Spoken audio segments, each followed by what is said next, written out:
Boa noite, queridos amigos do Lela, eu sou a Malu e estamos aqui essa noite para fazermos uma reflexão acerca da passagem bíblica intitulada Quem Sois, com uma reflexão do benfeitor Emmanuel no seu livro Caminho, Verdade e Vida. Mas antes eu vos convido a fazermos uma prece. Então vamos nesse momento aquietando o nosso pensamento, o nosso sentimento, elevando os nossos sentimentos, aquietando o nosso coração, buscando em nós esse lugar de paz e de tranquilidade, onde é possível fazer a conexão com o Altíssimo, e rogando então ao nosso Mestre Jesus que nos ampare na senda da autoiluminação, do conhecimento, da espiritualidade, que possamos estar abençoados pela sua energia amorosa e misericordiosa. Querido Jesus, abençoa-nos o caminho,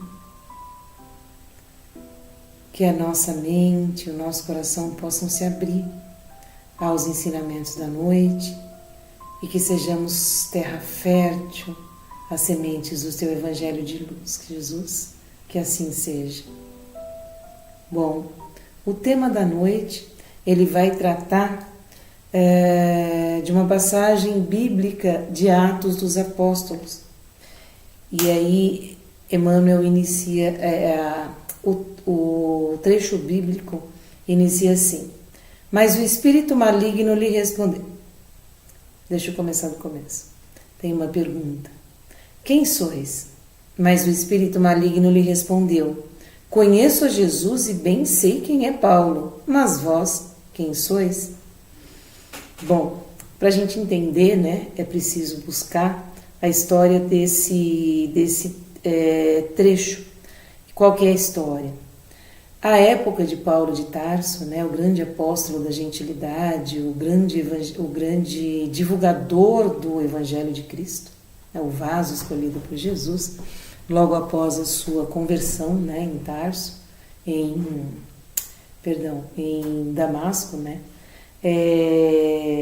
esse grande apóstolo Paulo, ele fazia, né, era o seu ministério, essa divulgação, e dentro dessa divulgação cabia ali também, né, fazer a doutrinação de espíritos obsessores, como nós conhecemos hoje, né, chamamos assim de doutrinação, chamamos de espíritos obsessores.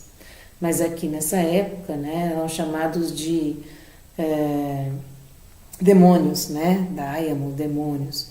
E aí alguns judeus, um grupo de judeus, estava fazendo ali na região de Éfeso, perto da Grécia, estavam fazendo o que eles chamavam, né, e o que a Igreja Católica chama, de exorcismo. E como é que eles faziam isso? Né? Não eram cristãos, né? Eles eram judeus. E aí eles estavam fazendo isso também. E aí, por que o Espírito respondeu isso para eles? Vamos entender. Eles diziam assim: eu vos conjuro por Jesus a quem Paulo prega. Eu vos conjuro por Jesus a quem Paulo prega. E aí o Espírito pergunta para ele, fala para ele, né? Eu conheço Jesus, bem, eu conheço a Jesus e bem sei quem é Paulo, mas vós, quem sois? Né? É uma pergunta assim, que assim, ele sabia, o espírito obsessor sabia exatamente o que ele estava perguntando. E olha só a grandeza de Jesus, né? E olha só o tamanho do trabalho que Paulo estava fazendo. Até mesmo os obsessores o respeitavam dessa maneira, né? Porque era um trabalho gigante. Então, e muito corajoso, né? Sou muito fã dele. E aí, quando o obsessor responde assim, né, Emmanuel nos faz refletir. E aí ele começa a sua reflexão assim: qualquer expressão de comércio tem sua base no poder aquisitivo. Para obter é preciso possuir. Então Emmanuel fala para nós em comércio, uma troca, né? Mas que para que nós troquemos algo, é preciso que a gente possua. Como haverá troca sem algo, né, possuir? E aí ele continua: no intercâmbio dos dois mundos, terrestre e espiritual, o fenômeno obedece ao mesmo princípio. Intercâmbio é um câmbio entre, câmbio é troca, é uma troca entre o mundo espiritual e o mundo físico. Né? Então, se a gente vai fazer uma troca espiritual, é preciso que a gente tenha algo de espiritual para dar. Ele continua: nas operações comerciais de César, requerem-se moedas ou expressões fiduciárias com efígies e identificações que lhe digam respeito. Ou seja, se você vai fazer troca comercial, é preciso que você tenha moeda, né? E geralmente a moeda ou a cédula, ela traz ali a imagem e a figura de algum estadista, de algo físico. Nas operações de permuta espiritual, requisitam-se valores individualíssimos, com os sinais do Cristo. Então, Emmanuel está dizendo que não existe um intercâmbio espiritual, né, na troca espiritual, sem valores individuais, e mais do que individuais, né? Ele coloca no superlativo, individualíssimos.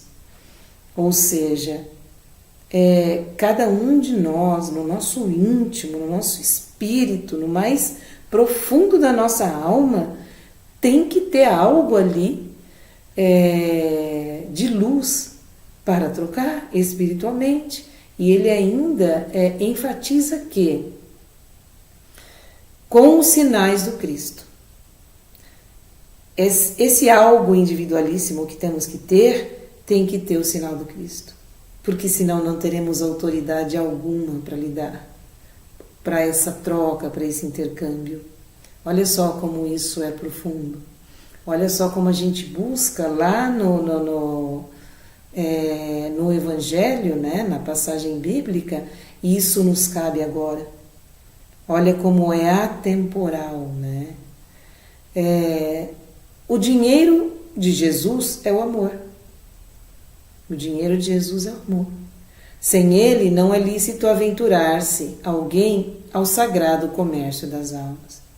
Então, por mais boa vontade que possamos ter, por mais que nós tenhamos conhecido o Evangelho, mas se ele estiver só na nossa superfície, não será possível a troca.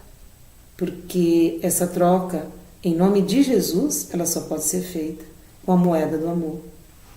O versículo aqui nomeado constitui benéfica advertência a quantos, para o esclarecimento dos outros, invocam o mestre sem títulos vivos de sua escola sacrificial. Quer dizer, ele está dizendo que esse versículo, ele traz para nós uma advertência benéfica.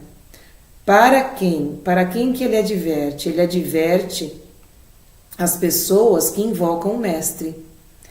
Mas se essas pessoas invocam o mestre sem os títulos vivos de sua escola sacrificial, que é a escola de quem? A escola do Cristo. A escola de Jesus é a escola de sacrifício. Ele não fugiu ao sacrifício supremo da cruz, da tortura na cruz, né? Para deixar para nós o exemplo de que ninguém cresce, ninguém evolui sem que faça sacrifícios. Mas que sacrifícios? O sacrifício do nosso orgulho, o sacrifício da nossa vaidade, o sacrifício da nossa arrogância, o sacrifício da nossa falta de fé, o sacrifício da nossa inoperância, o sacrifício da nossa preguiça, o sacrifício de usar o nome de outros como os judeus usaram, né? O nome de Jesus e de Paulo. O sacrifício, nós devemos sacrificar aquilo que não serve como uma moeda de amor, que não tenha o selo da escola crística, o selo da escola de Jesus, que é o selo do sacrifício e do amor, né? O grande exemplo dele foi exemplo de sacrifício. O que nós temos de Jesus foi puro sacrifício, com sofrimento, com amor, sacrifício com amor. Ele morreu amorosamente. Ele morreu por amor. E um amor tão grande que nós talvez demoremos milênios para entender essa grandeza. E aí Emmanuel continua. Mormente no que se refere às relações com o plano invisível, mantendo o cuidado por evitar afirmativas a esmo. Quer dizer, no que se refere às relações espirituais, né? Para a gente ter o cuidado de não ficar falando essas coisas, né? De não ficar invocando terceiros quando as operações, elas são nossas, né? As operações de trocas. Se nós é que estamos fazendo essa troca, esse intercâmbio espiritual, nós precisamos ter algo de nós e não de terceiros, né? Não nos aventureis ao movimento sem o poder aquisitivo do amor de Jesus.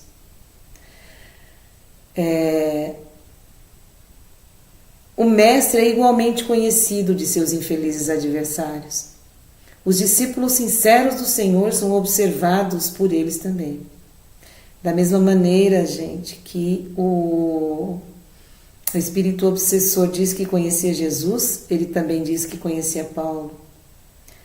Então, né, quando nós estamos na nossa escola de auto-espiritualização, no caminho que nós trilhamos e que devemos trilhar, né, para a luz, para a nossa auto-iluminação, é imprescindível que nós não tenhamos bagagem de terceiro ou moedas de terceiro, mas é preciso que nós tenhamos recursos próprios, né? Porque os inimigos espirituais, eles nos conhecem. Assim como eles disseram, né, que conheciam Jesus e que conheciam Paulo. E o inimigo, muito respeitosamente, disse que conhecia tanto Jesus quanto Paulo. Porque realmente era impecável o seu proceder, né? Eles não tinham que falar de Jesus ou de Paulo. Por isso que ele pergunta aos outros, quem sois? Ou seja, quem é você? Quem é você para falar em nome de Jesus e de Paulo e querer me tirar daqui de onde eu estou? Né? Você não tem recurso espiritual para isso. Eu não vejo em você, né? Traduzindo, ele estava querendo dar essa mensagem. Eu não vejo em vocês recursos de luz para que possam fazer o que Jesus ou Paulo faria. São observados por eles também. Os inimigos da luz reconhecem-lhes o sublime valor, né?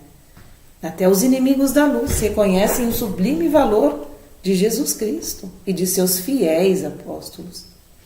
Quando vos dispuserdes, portanto, a esse gênero de trabalho, não ouvideis vossa própria identificação, porque provavelmente sereis interpelados pelos representantes do mal, que vos perguntarão quem sois. Então, para que nós possamos estar, né, de posse de ferramentas reais, de ferramentas com as quais possamos trocar, fazer o intercâmbio espiritual de maneira verdadeira, de maneira que nós estejamos alinhados à proposta de Jesus e ao seu Evangelho, é preciso que nós estejamos na escola, matriculados na escola do sacrifício de Jesus. Quando ele morre na cruz, e essa cruz ela passa a simbolizar, né, que nós devemos então crescer verticalmente e horizontalmente, verticalmente espiritualizando-nos, né, e horizontalmente como homens que somos, homens e mulheres, como seres humanos, invocando a nossa humanidade. Sem humanidade, sem trabalhar a nossa humanidade, não existe espiritualidade. E esse é o selo de Jesus para nós, né? O símbolo sagrado, a cruz do seu sacrifício.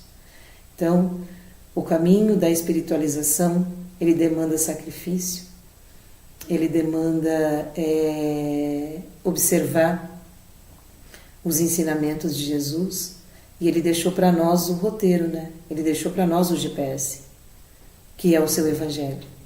Então, sem observar as premissas do seu Evangelho de luz, como Paulo fez, como Pedro fez, como os apóstolos todos fizeram, como Maria fez, não vamos conseguir trilhar os caminhos do Mestre e sermos então respeitados. Como a história de Jacó, né, irmão Jacó, uma história que é narrada no livro psicografado. Ele era um grande dialogador espírita e quando ele desencarnou, ele imaginou que do outro lado ele encontraria oportunidades diferentes espirituais, porque se acreditou já merecer. Mas quando ele chega lá, ele se decepciona, porque não é do jeito que ele acreditou que seria, né? E aí ele, encontrando um dos espíritos obsessores que um dia ele dialogou e doutrinou no centro espírita, esse espírito questiona ele: cadê sua luz? Né? Então às vezes a gente se equivoca e acha que já caminhou muito, e acha que já fez muito, e acha que já merece muito. Mas é preciso que nós observemos se a gente realmente já tem isso, se a gente realmente já tem essa moeda para fazer esse intercâmbio realmente espiritual, né? Mas muito amorosamente Jesus nos convida a todos nós, um dia de cada vez, vencendo uma dificuldade de cada vez, com muita amorosidade conosco mesmo, com muito autocompaixão, com que nós somos em essência, né? De maneira alguma o Evangelho ele vem para nos condenar, para nos julgar. Não, Jesus ele é amoroso e o seu caminho é um caminho de amor. Exige sacrifícios. Como disse um dia Madre Teresa, é preciso amar e amar até doer. Imagina o quanto não doeu para Jesus e o quanto não dói amar a nós.